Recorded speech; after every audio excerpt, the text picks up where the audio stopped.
بسم اللہ الرحمن الرحیم۔ السلام علیکم ورحمۃ اللہ وبرکاتہ۔ ڈیئر اسٹوڈنٹ، کیسے ہیں؟ امید کرتا ہوں آپ سب خیریت سے ہوں گے۔ اللہ تعالیٰ آپ کو اپنے حفظ و امان میں رکھے۔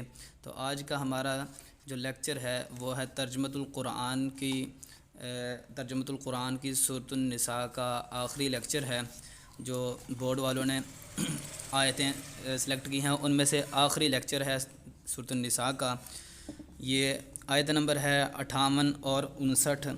تو چلیں آیت نمبر 58 کو شروع کرتے ہیں۔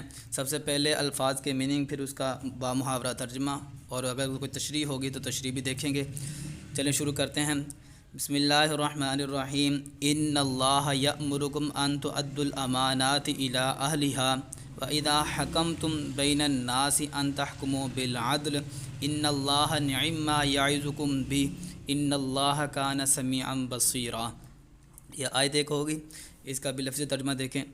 اِنَّ بے شک، اللہ ٹھیک، یأمرکم حکم دیتا ہے تم کو، یا حکم کرتا ہے تم کو، ان کا مطلب کہ تؤدو ادا کرو، دے دو، الامانات امانتیں۔ یہ امانات جو ہے یہ امانت کی جمع ہے۔ الی طرف اہل والوں کو کہتے ہیں، اہل یعنی لوگوں کو بھی کہتے ہیں، اہل گھر والوں کو بھی کہتے ہیں، ٹھیک ہے۔ یہاں مراد ہے یعنی جو امانت والے ہیں ان کو، ٹھیک ہے۔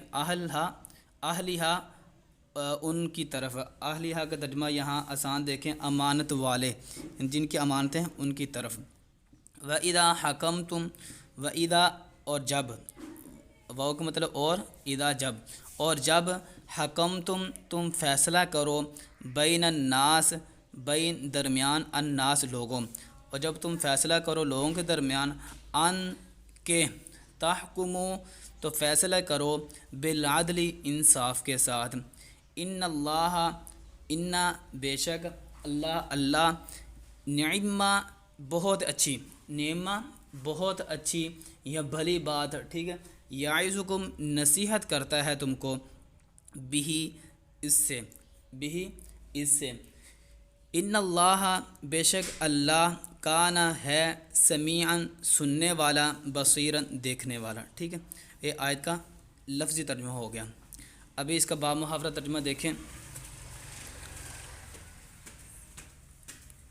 ان اللہ یأمرکم ان تؤدوا الامانات الی اہلہا، کہ یقین کرو یا بے شک مسلمانوں حکم کرتا ہے اللہ تم کو یہ کہ تم امانت والوں کو ان کی امانتیں لوٹا دو، ان کی امانتیں ان کی طرف ان کو سپرد کر دو۔ اور جب تم فیصلہ کرو، وَإِذَا حَكَمْتُ بَيْنَ النَّاسِ، اور جب تم فیصلہ کرو لوگوں کے درمیان، یعنی جب تمہیں کوئی قاضی بنا دیا جائے، جب تمہیں جسٹس بنا دیا جائے، جب تمہیں حکم کوئی بنا دیا جائے، تو تم تحکموا بالعدل، عدل کے ساتھ، انصاف کے ساتھ ان کے درمیان فیصلہ کرو۔ ان اللہ نعم یعظکم بھی، بے شک اللہ تم کو اچھی بات کی نصیحت کرتا ہے، یعنی یہ تم جب عدل کے ساتھ، انصاف کے ساتھ فیصلہ کرو گے، اسی بات کی نصیحت اللہ تمہیں کر رہا ہے کہ اس طرح تم فیصلہ کرو، یہ بہت ہی بڑی بات اور بہت ہی اچھی بات ہے، ٹھیک ہے۔ ان اللہ کان سمیعا بصیرا، بے شک اللہ تعالیٰ سننے والے اور دیکھنے والے ہیں۔ یہ اس آیت کا بامحاورہ ترجمہ بھی ہو گیا۔ اگلی آیت دیکھیں۔ یا ایھا الذین آمنوا اطیعوا اللہ واطیعوا الرسول واولی الامر منکم۔ یا کا مطلب، یا ایھا کا مطلب اے، الذین وہ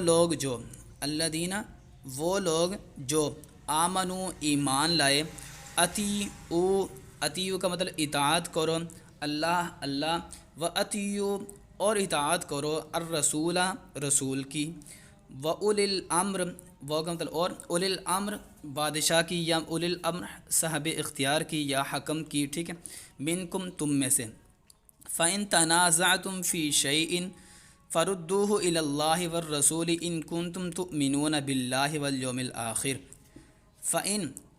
فا کا مطلب ہوتا ہے پس، ان کا مطلب اگر، پس اگر، تنازعتم تم جھگڑا کرو، تم لڑائی کرو، ٹھیک ہے، تم جھگڑا کرو، فی کا مطلب میں بھی ہوتا ہے، یہاں فی میں ہی لگائیں، فی مطلب میں، شیئن کسی، ٹھیک ہے، فردوہ پس لٹا دو اس کو اللہ علامت طرف اللہ کی طرف، والرسول اور رسول کی طرف، ٹھیک ہے۔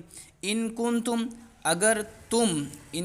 اگر تم تؤمنون ایمان رکھتے ہو، ایمان لاتے ہو، باللہ اللہ پر۔ یہاں پر با کا مطلب با کے کئی ترجمے آتے ہیں، یہاں با کا مطلب پر ہے، کئی جگہ با کا مطلب ساتھ ہوتا ہے، یہاں پر با کا مطلب پر ہے، ٹھیک ہے۔ اگر تم ایمان لاتے ہو یا ایمان رکھتے ہو اللہ پر، والیوم الآخر، واو کا مطلب اور، یوم کا مطلب دن، الآخر کا مطلب آخرت ہے، ٹھیک ہے۔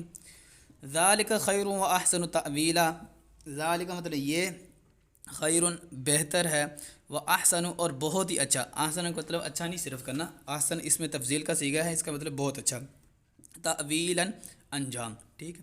اب اس کا باب محاورہ ترجمہ دیکھیں، یا ایھا الذین آمنوا اطیعوا اللہ و اطیعوا الرسول و اولی الامر منکم، اے ایمان والو، یعنی یہاں اس کا اتنی آیت کا میں ترجمہ باب محاورہ کر رہے ہیں، یا ایمان والو، ٹھیک ہے۔ اے ایمان والو، اللہ اور اللہ کے رسول صلی اللہ علیہ وسلم کی اطاعت کرو، اور جو تمہارے درمیان حکم ہو، جو تمہارے درمیان بادشاہ ہو، ٹھیک ہے، یا صاحب اختیار ہو، اس کی بھی اطاعت کرو۔ جس طرح اللہ کی اور اللہ کے رسول کی اطاعت ضروری اور فرض ہے، اسی طرح اولی الامر یعنی بادشاہ کی بھی اطاعت جو ہم میں سے ہو، اس کی بھی اطاعت ضروری ہے۔ فَإِن تَنَازَعْتُمْ فِي شَيْءٍ فَرُدُّوهُ إِلَى اللَّهِ وَالرَّسُولِ، پس اگر تم کسی معاملے کے اندر، کسی کام کے اندر، یا کوئی ایسی بات ہو جائے کہ جس کے اندر تم جھگڑا کرو، تو پھر اس جھگڑے کو اللہ کی طرف اور اللہ کے رسول صلی اللہ علیہ وسلم کی طرف لوٹا دو۔ اگر تم، یعنی یہ کام تب کرنا ہے اگر تم اللہ پر اور یوم آخرت پر، یعنی قیامت کے دن پر اگر ہم ایمان لاتے ہیں، تو کسی معاملے میں اگر جھگڑا ہو جاتا ہے تو پھر اس معاملے کا اگر کوئی حل نہیں نکل رہا تو اس معاملے کو اللہ کی طرف اور اللہ کے رسول صلی اللہ علیہ وسلم کی طرف لوٹا دیں کہ یہ اللہ اور اللہ کا رسول بہتر جانتا ہے اور یہی ہمارے درمیان فیصلہ کر دیں گے کل قیامت کے دن۔ ذالک خیر و احسن تأویلا، اور اگر یہ ہم اس طرح کریں گے تو یہ بہت ہی اچھا ہے انجام کے اعتبار سے، یہ بہت ہی اچھا ہے انجام کے اعتبار سے۔ یہ تو اس کا با محاورہ ترجمہ ہو گیا۔ ابھی اس آیت کے اندر جو ہے نا اتنی وہ تشریح تو ہے کافی، لیکن اس کو آپ رہنے دیں، یہ ترجمے سے دیکھیں، اس کے اندر تو کوئی ایک دو بات اہم ہے وہ دیکھ لیں۔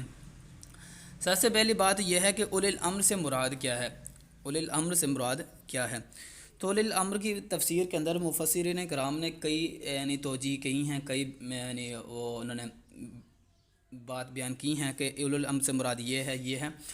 پہلی بات یہ ہے کہ اس سے مراد جو مفسرین نے فرمایا کہ وہ اولی الامر سے مراد مسلمان حکمران ہے، مسلمان حکمران ہے، مسلمان بادشاہ ہے، ٹھیک ہے۔ تو پھر اس کی اطاعت کب ضروری ہے، کن معاملات میں ضروری ہے، یہ دیکھیں۔ پھر جائز امور میں اگر احکام کی اطاعت بھی جائز امور میں ان کے احکام کی اطاعت بھی مسلمانوں کا فرض ہے، یعنی کوئی ایسے معاملے کا ہمیں کو کہہ رہا ہے کہ جس معاملے کے اندر اللہ کی اور اللہ کے رسول صلی اللہ علیہ وسلم کی اطاعت میں یعنی خلاف ورزی نہیں ہو رہی، تو پھر اس معاملے کی اطاعت اولی الامر کی بھی فرض ہے۔ البتہ یہ اطاعت اس شرط کے ساتھ ہے کہ وہ کسی ایسی بات کا حکم نہ دے جو شرعاً جائز ہو۔ اس بات کو قرآن کریم نے دو طرح واضح فرمایا ہے۔ ایک تو یہ کہ اس طرح کے اصحاب اختیار کی اطاعت کا ذکر اللہ تعالیٰ اور اللہ کے رسول صلی اللہ علیہ وسلم کی اطاعت کے بعد فرمایا ہے۔ یہ دیکھیں نا، سب سے پہلے اطاعت کسی کی فرمائی ہے؟ اللہ کی اور اللہ کے رسول کی، تو اس کے بعد تیسرا نمبر اس کی اطاعت کو ذکر فرمایا اولی الامر کی، ٹھیک ہے، جس میں اشارہ ہو گیا کہ حکمرانوں کی اطاعت اللہ اور اللہ کے رسول کی اطاعت کے تابع ہے، یعنی اگر ان کی اطاعت میں اگر اللہ اور اللہ کے رسول کی اطاعت کی خلاف ورزی نہیں ہو رہی تو پھر ان کی اطاعت ہے، اگر ان کی اطاعت میں اللہ کی یا اللہ کے پیغمبر صلی اللہ علیہ وسلم کی اطاعت کی خلاف ورزی ہو رہی ہے تو پھر اس کی اطاعت کوئی ضروری، ایک بات تو یہ۔ دوسرے اگلے جملے میں مزید صراحت فرما دی، اس جملے کے اندر مزید صراحت فرما دی، دوسرے جملے میں مزید صراحت فرما دی کہ اگر کسی معاملے میں یہ اختلاف پیدا ہو جائے کہ آیا حکمرانوں کا دیا ہوا حکم صحیح اور قابل اطاعت ہے یا نہیں، تو اسے اللہ اور اللہ کے رسول کے حوالے کر دو، جس کا مطلب یہ ہے کہ اس حکم کو قرآن اور سنت کی کسوٹی پر دیکھو۔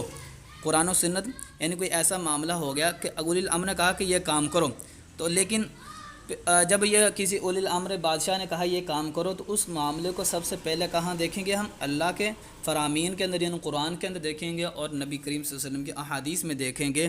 اگر تو وہ ان دونوں کے پیمانے پر پورا اترتا ہے تو پھر تو اس کی اطاعت ضروری ہے۔ اگر وہ قرآن و سنت کے خلاف ہو تو اس کی اطاعت واجب نہیں ہے، اور حکمرانوں کا فرض ہے کہ وہ ایسا حکم واپس لیں، اور اگر وہ حکم قرآن و سنت کے کسی صریح یا اجماعی طور پر مسلم حکم کے خلاف نہیں ہے تو عام مسلمانوں کا فرض ہے کہ اس پر عمل کریں۔ یعنی خلاصہ کیا اس ساری بات کا نکلا کہ اولی الامر کی اطاعت تب ضروری ہے جب اللہ اور اللہ کے رسول کی اطاعت کی خلاف ورزی نہ ہو۔ اگر ان کی اطاعت کی خلاف ورزی نہیں ہو رہی تو اولی الامر جو بھی حکم دے گا وہ تمام اس کی رعایا یا اس کے جو ماتحت ہوں گے ان تمام کے اوپر یہ بات لازم اور ضروری ہے، فرض ہے کہ اس کی اطاعت کی جائے اور اس کی بات کو مانا جائے۔ لیکن اگر نہیں مانیں گے تو پھر جس طرح اللہ کے حکم کی اطاعت کی خلاف ورزی کریں گے تو گناہ ہوگا، اللہ کل کو قیامت کو پوچھے گا۔ اسی طرح رسول کی اطاعت نہیں کریں گے تو یعنی کل قیامت میں اللہ پوچھے گا۔ اسی طرح اگر وہ جائز کام کا کہہ رہا ہے لیکن ہم اطاعت نہیں کرتے تو عند اللہ ہم مجرم ہوں گے، اللہ تعالیٰ کل قیامت والے دن اس کے بارے میں بھی ہم سے پوچھے گا۔ تو امید کرتا ہوں یہ یعنی کوشش کی تھی کہ الفاظ کے میننگ کو بھی اچھی طرح دیکھا جائے اور اس کے بعد محاورہ ترجمہ کیا جائے۔ اس کے اندر اولی الامر کے بارے میں ایک دو بات تھی وہ بھی آپ ذرا کے سامنے رکھ دیں۔ تو امید کرتا ہوں آپ کو یہ لیکچر اچھی طرح سمجھ آیا ہوگا، اور اگر نہیں سمجھ آیا کوئی لفظ کا کوئی میننگ رہ گیا تو آپ کمنٹ سیکشن میں ضرور پوچھ سکتے ہیں۔ نیکسٹ لیکچر تک کے لیے ہمیں اجازت دیجیے۔ اللہ حافظ۔